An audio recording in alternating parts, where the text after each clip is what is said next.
정치데스크 첫 번째 데스킹 주제는 바로 박근혜 전 대통령과 주변 사람들 이야기입니다. 변호인단 전원 사임으로 잠정 중단됐던 박 전 대통령 재판이 조만간 재개될 수 있을 것 같은데요. 법원이 박 전 대통령 재판을 맡을 변호인 선정을 마쳤기 때문입니다. 이 이야기 노영희 변호사와 함께 풀어가 보겠습니다. 어서 오십시오. 안녕하십니까. 네, 노은지 기자한테 먼저 물어봐야 될 것 같은데 조금 전에 법원이 국선 변호인을 선임했는데 무려 5명이나 선임했어요. 이게 네. 사상 최대 규모라면서요. 네, 사상 최대 규모라고 하는데 일단은 그 역대 대통령 전두환 전 대통령도 이제 국선 변호인을 선임을 한 적이 있었잖아요. 그래서 그때와 좀 비교를 해서 설명을 해드리겠습니다. 일단 박근혜 전 대통령은 오늘 재판부가 5명의 국선 전담 변호사들을 선임을 했는데 전두환 전 대통령은 2명이었거든요. 전두환 전 대통령보다도 2배 이상이 많은 것이고요. 그리고 통상 국선 변호인은 피고인 1명당 1명씩, 그러니까 만약에 박근혜 전 대통령 사건을 1명이 맡는 게 원래는 기본인데 사건이 워낙 복잡하고 수사 기록이 많다 보니까 이렇게 역대 최다 인원이 좀 배정이 된 거다, 이런 관측들이 나오고요. 그리고 좀 궁금해서 알아봤더니 5명 말고 좀 가장 많았던 게 몇 명이었냐라고 알아봤더니 4명이었던 사건이 있긴 있었대요. 어떤 사건인지는 알려지지 않았지만 일단 4명이 역대 최다였는데 그 기록을 경신하게 됐습니다. 저 노영희 변호사께 좀 질문을 드리고 싶은데, 좀 얘기를 듣다 보니까 저번 주 금요일 날 저희 보도하기로는 국선 변호사 단 1명만 지원했다 이랬는데 지금 이제 5명이 선정이 된 것 같아요. 그런데 이 사건을 맡을까 봐 국선 변호사들이 되게 노심초사한다, 이런 얘기 정말 많았는데 어떻습니까? 이게 만약에 선정이 되면 자신이 이제 국선 변호사 안 하겠다 거부할 수 있는 건가요? 이제 국선 변호사가 2종류가 있습니다. 하나는 국선 전담 변호사라는 게 있고요. 하나는 일반 국선 변호사가 있는데 네. 일반 국선 변호사는 본인이 사선으로 일을 하면서 한두 번 정도씩, 한두 건 정도만 이제 어쩌다 맡는 것이고, 국선 전담 변호사는 해당 재판부에 전속이 되어서 국선 변호를 하는 것이거든요. 그런 경우에는 보통 한 25건 정도의 그런 그 사건을 한 달에 맡게 되는데 그분들은 거의 월급 비슷하게 그 법원으로부터 600만 원에서 800만 원 정도의 그런 급여를 받아요. 네. 그렇기 때문에 그분들 입장에서는 그 재판부에서 국선 변호를 하라고 지정을 하게 되면 그걸 특정한 사유가 없으면 거부하기가 곤란하고 거부하지 않는 게 일반적으로 네. 가능이거든요. 그래서 지난번에 19일 날 이제 그 박근혜 전 대통령에 대해서 사선 선임이 안 된다라는 것이 확인이 되고 난 다음에 그 재판부에서 국선 전담을 모집을 하지 않았습니까? 네, 그랬었죠. 그랬는데 그때 당시에 이제 한 분만 지원을 했었었고, 그때도 그 내걸었던 조건이 당신들이 맡고 있는 국선 사건 그 25건에서 30건 정도 되는 사건을 모두 다 배제시켜주겠다. 네. 그리고 별도의 사무실을 주겠다라고 했음에도 불구하고 지원자가 없어서 그 이후에 이제 다른 방식으로 지금 모집한 걸로 알고 있는데, 지금 그 검색, 그러니까 나의 사건 검색이라고 하는, 그러니까 법원에 들어가면 나의 사건 검색이라고 하는 그런 곳이 있는데, 인터넷으로. 네, 인터넷으로 거기 들어가서 사건 검색을 클릭을 하고 뭐 사건 번호하고 이름, 피고인의 이름을 치게 되면 누가 변호인으로 선정된지가 나와요. 네. 근데 현재 지금 들어가 보게 되면 이름이 안 나와요. 지금 현재는. 근데 이거 알아봤더니 가져졌기 때문에. 재판부가 재판 네. 재개까지는 변호사들 신상을 공개하지 않겠다, 이렇게 결정을 했더라고요. 근데 이거는 또 무슨 이유? 당연히 그럴 수밖에 없습니다. 왜냐하면 지금 현재 법적 경력 6년에서 30년 사이에 있는 분들을 대상으로 해서 이 재판부의 그 국선 변호사가 꾸려졌는데, 이제 이런 분들에 대해서 이름이 알려지게 되면 인터넷에서 그분들에 대해서 과도한 신상 털기 같은 네. 것들이 이루어질 가능성이 매우 높지 않습니까? 그렇게 되면 그분들이 업무를 수행할 수가 없습니다. 왜냐하면 변호인의 사무실이 어딘지 확인을 네. 해서 찾아가거나 그 앞에서 계속 그렇겠죠, 시위를 이것도. 하거든요. 그러니까 그런 여러 가지 부작용을 고려해서 재판부에서 이분들에 대해서 아마도 이제 확인하지 못하도록 하신 것 같습니다. 네, 그렇군요. 자, 그런데 문제는 박근혜 전 대통령이 저희 정치데스크에서 앞서서 단독으로 취재해서 보도해드렸지만 국선 변호인이 선임돼도 접견을 안 하겠다, 이런 입장을 밝혔었거든요. 노은지 기자, 네. 어떻게 될까요? 일단은 이런 명확한 입장을 밝혔다고 합니다. 지금 보시는 저 내용인데요. 박근혜 전 대통령은 국선 변호인을 뭐 거부하지 않고 받아들이겠지만 별도의 접견을 하지 않을 거다. 그렇기 때문에 그동안의 기록만 보고 변호인들이 알아서 재판을 하도록 할 것이다, 이런 얘기를 했는데, 사실은 뭐 10만 페이지 기록만 보는데도 뭐 거의 뭐 한 달 가까이 걸릴 거다, 이런 얘기가 나오는데, 좀 궁금한 것들이 생기면 접견을 해야 될 수도 있는데 저렇게 좀 완고한 입장이라 어떤 식으로 진행될지는 좀 지켜봐야 될 것 같습니다. 자, 노영희 교수님, 애써서 법원에서 그 혈세를 들여서 국선 변호인까지 선임했는데 그렇죠. 피고인이 국선 변호인하고 접견 안 하겠다, 저렇게 해버리면 이거 국선 변호사들은 어떻게 합니까? 재판이 정상적으로 진행이 됩니까? 그래도. 그러니까 변호인 입장에서는 당연히 의뢰인인 피고인의 얘기를 들어봐야 되겠지만 피고인이 거부를 하는데 강제적으로 나와 접견해달라고 할 수는 없지 않습니까? 네, 그럼 변호인들로 또 그러면 여태까지 진행된 공판 기록, 속기록들만 보고서 변호를 해야 되는 입장인 건가요? 그렇죠. 이제 기록이 12만 쪽 정도 된다고 하니까 5명이 그 범죄 혐의별로 나누어서 아마 재판을 하게 될 것 같고 그런 경우에는 박근혜 전 대통령의 얘기를 듣지 않고 아마 본인들이 그냥 알아서 기록을 보고 하거나 아니면 그 전에 변호인이 어떤 유영하 변호사라던가 다른 변호사들한테 좀 물어봐가지고 궁금한 것들을 해소하는 식으로 해서 아마 그 기록이나 재판 절차가 진행될 것 같습니다. 네. 그런데 오늘 또 마침 박근혜 전 대통령의 복심으로 불렸던 정호성 전 비서관이 에 대해서 검찰이 구형을 했어요. 어떻게 나왔습니까? 좀 설명을 좀 해주시죠. 지금 정호성 전 비서관에 대해서 2년 6개월의 형을 구형을 네. 지금 검찰에서 했습니다. 자, 일단 검찰이 구형을 한 거죠. 재판부 선고까지 남은 거고. 그렇죠. 정호성 전 비서관의 경우에는 11월 19일이 구속 만기이기 때문에 그 네. 전에 선고가 이루어져야 되는데 재판부에서는 11월 15일 날 선고하겠다라고 얘기를 했고 검찰에서는 오늘 2년 6개월을 구형을 했는데 가장 중요한 혐의는 이제 최순실 씨에게 청와대의 중요한 기밀 문서를 유출했다라고 하는 네, 혐의 그렇죠.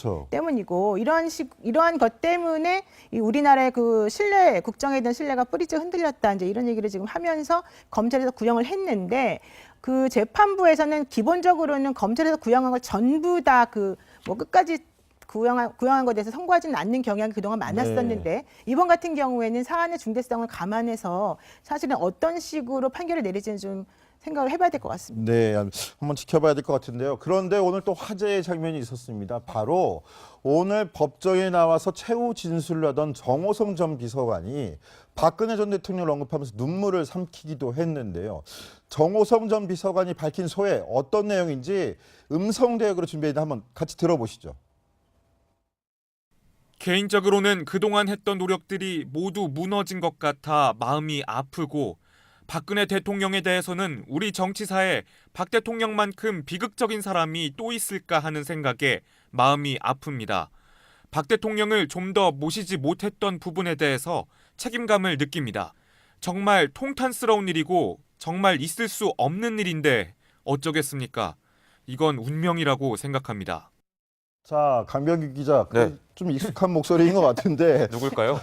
네. 자, 정호성 전 비서관 좀 그 통탄스럽다 뭐 이렇게 약간 감정적인 부분을 호소하는 부분인 것 같은데 네. 이거 박근혜 전 대통령이 들었으면 어떻게 느꼈어요? 일단 뭐 지난달에 박근혜 전 대통령 재판에 출석한 정호성 전 비서관의 그런 진술 그리고 그걸 바라보는 박근혜 전 대통령의 그런 모습을 통해서 좀 유추를 해볼 수 있을 것 같아요. 근데 당시에 이제 가슴 아픈 것은 정호성 전 비서관이 이렇게 얘기했습니다. 가슴 아픈 것은 대통령에 대해 너무나 왜곡된 정보들이 많다. 그래서 가슴이 아프고 좀 더 잘 모셨으면 하는 그런 후회가 든다라면서 이렇게 소회를 밝혔는데 그때 박근혜 전 대통령 보통 재판에서는 누가 와도 이렇게 잘 안 쳐다보고 무신경하게 돼 그랬었죠, 있는데 예. 눈을 안 떼고 있었다라는 게 현장 기자들의 그 목격담이거든요. 그만큼 정호성 전 비서관만큼은 내 편을 제대로 들어주고 있구나, 뭐 진박이구나, 뭐 이런 생각을 좀 했을 것 같다는 생각이 드는데 사실 뭐 박 전 대통령이 이렇게 신임을 좀 보인 거는 이번 뭐 재판에서뿐만이 아닙니다. 저희가 그래서 관련 영상을 준비했는데 보고 오시겠습니다. 그리고 새 비서관은 교체할 그런 이유가 없다고 생각을 합니다. 그동안에 뭐 검찰은 물론이고 언론 또 그 야당 뭐 이런 데서 그냥 무슨 비리가 있나 이 샅샅이 정말 그 오랜 기간 찾았지만 그런 게 하나도 없지 않았습니까? 의혹을 받았다는 이유로 내치거나 그만두게 한다면 누가 제 옆에서 일을 할 수 있겠습니까? 네, 상당한 신뢰감을 내비치던 그런 모습이었는데 저희 앞서서 강병규 기자가 지금 20년 2년이라고 말씀을 드렸는데요. 노은지 기자, 20년 2년 언제부터 시작된 겁니까? 그 박근혜 전 대통령이 정계에 거의 입문하던 그때부터라고 볼 수가 있습니다. 1998년에 그 대구 달성에서 보궐선거를 통해서 정치에 들어갈 때 그때 비서관으로 합류를 했었는데요. 사실은 이제 그 그 당시에 정호성 비서관이 29살의 나이입니다. 그러니까 대학을 졸업하고 사회생활이라고 하면서 시작한 것이 바로 박근혜 전 대통령을 모시던 그런 거라고 할 수 있을 텐데요. 일단은 그 3인방, 문고리 3인방으로 불리는데 그 3명의 사실 역할이 각각 좀 구분이 되어 있어요. 그리고 정호성 전 비서관 같은 경우는 정책 면에서 조언을 하고 특히 뭐 외교 분야 이런 데 있어서는 뭐 박근혜 전 대통령이 여러 가지 조언을 얻을 정도로 상당히 가까웠던 측근 중에 측근이라고 할 수 있는 그런 인물입니다. 네, 정호성 전 비서관은 오늘도 마지막까지 박근혜 전 대통령을 감싸며 변론을 이어갔는데요. 정호성 전 비서관의 최후 진술 내용 조금 더 한번 들어보시겠습니다. 대통령님 뜻을 헤아리고 그걸 받드는 과정에서 과했던 점은 있었을 수 있지만 그것이 특별히 잘못됐다거나 부당한 일을 했다고 생각하지는 않습니다. 대통령이 자신의 지인에게 어떤 의견을 물어보는 것은 얼마든지 할 수 있는 통치 행위의 일환이라고 생각했고 그런 것들은 과거 대통령뿐만 아니라 다른 나라 정상들도 흔히 있는 일이라고 생각하기 때문입니다. 자, 이 대목 노영희 변호사께 여쭤보고 싶은데 참 박근혜 전 대통령이 지금 최순실 통해서 의견 물어보고 이렇게 한 게 통치 행위일 뿐이다. 이렇게 적극적으로 또 박 전 대통령을 변호하고 나섰어요. 이게 법률적으로 볼 때는 어떤 의미가 있을까요? 그러니까 본인이 다 했다. 그 박 전 대통령이 지시나 이런 것들이 없었다. 이제 이런 취지를 사실 지난번부터 계속 일관되게 말을 하고 네. 있는데요.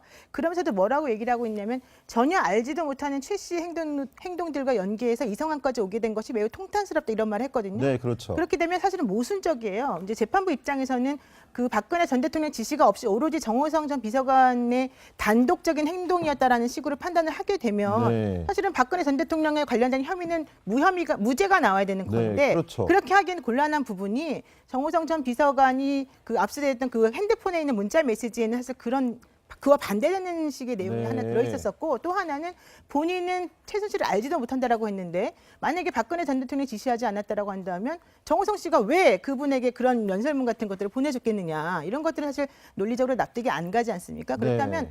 재판부가 이제 어떤 것에도 방점을 두느냐 즉 그런 객관적이거나 논리적인 상황에 방점을 두느냐 아니면 정호성 전 비서관의 말에 방점을 두느냐에 따라서 뭐 박근혜 전 대통령에 대한 유죄냐 무죄냐까지 연결될 수는 있겠지만은 아마도 정호성 전 비서관의 말을 그렇게 아주 중요하게 생각하지는 않을 수 있다 이렇게 네, 생각합니다. 그렇군요. 네. 저 노영희 변호사의 말씀 중에 좀 특이한 부분이 지금 주목할 부분이 지금 정호성 전 비서관의 이 최후 진술조차도 법률적으로 볼 때는 약간 모순되는 부분이 있다라는 지적이신 것 같은데요. 자, 강병규 기자. 예. 그렇다면 정호성 전 비서관 저렇게 박근혜 전 대통령 적극적으로 변호하는 진술 내용 본인 스스로에 대해서는 어떻습니까? 혐의를 인정하나요? 예, 자신의 혐의를 거의 모두 인정한 듯이 얘기를 했었는데요. 뭐 다시 요약해서 이제 보여드리면 이렇게 얘기했습니다. 뭐 박 전 대통령을 보좌하기 위해 노력하는 과정에서 실수들이 있었다, 인정한다라고 하면서 자신의 어떤 죄를 인정하는 모습이 보였는데 또 뭐 이런 얘기가 있었습니다. 일단은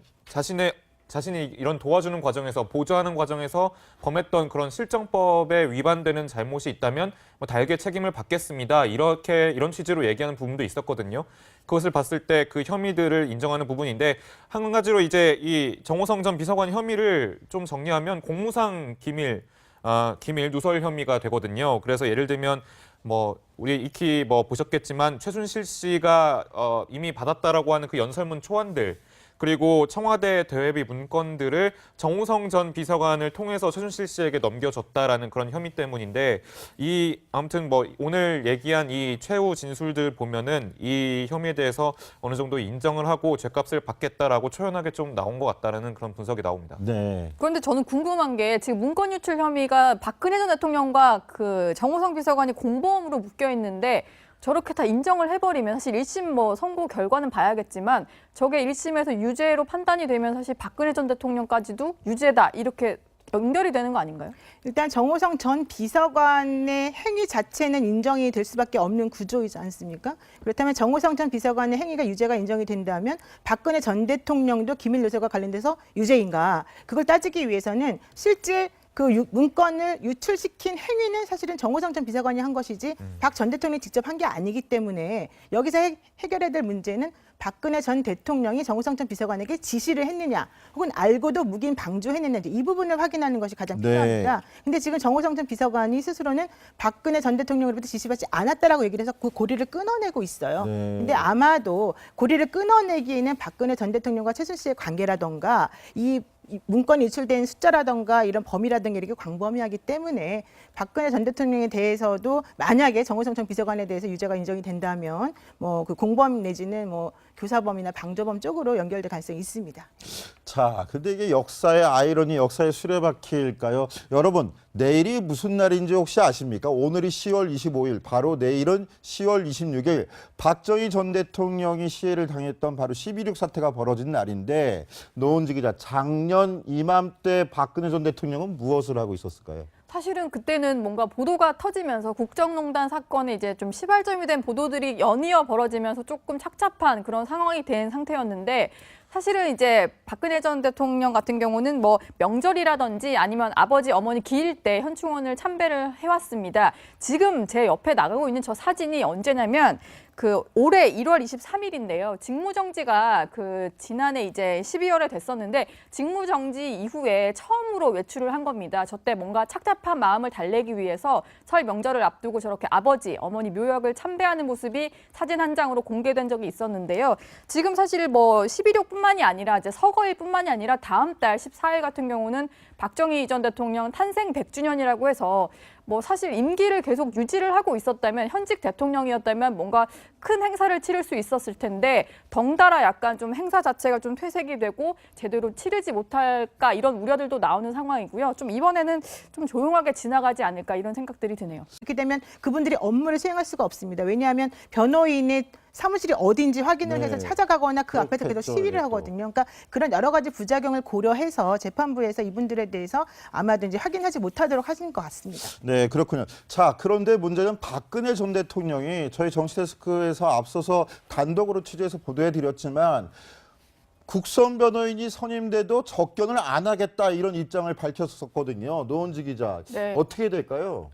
일단은 이런 명확한 입장을 밝혔다고 합니다. 지금 보시는 저 내용인데요. 박근혜 전 대통령은 국선 변호인을 뭐 거부하지 않고 받아들이겠지만 별도의 접견을 하지 않을 거다. 그렇기 때문에 그동안의 기록만 보고 변호인들이 알아서 재판을 하도록 할 것이다. 이런 얘기를 했는데 사실은 뭐 10만 페이지 기록만 보는데도 뭐 거의 뭐 한 달 가까이가 걸릴 거다. 이런 얘기가 나오는데 좀 궁금한 것들이 생기면 접견을 해야 될 수도 있는데 저렇게 좀 완고한 입장이라 어떤 식으로 진행될지는 좀 지켜봐야 될 것 같습니다. 자, 노영희 교수님, 애써서 법원에서 그 혈세를 들여서 국선 변호인까지 선임했는데 피고인이 국선 변호인하고 접견 안 하겠다. 저렇게 해버리면 이거 국선 변호사들은 어떻게 합니까? 재판이 정상적으로 진행이 됩니까? 그래도? 그러니까 변호인으로 한 번에 19일 날 이제 그 박근혜 전 대통령에 대해서 사선 선임이 안 된다라는 것이 확인이 되고 난 다음에 그 재판부에서 국선 전담을 모집을 하지 않았습니까? 네, 그랬었죠. 그랬는데 그때 당시에 이제 한 분만 지원을 했었었고 그때도 그 내걸었던 조건이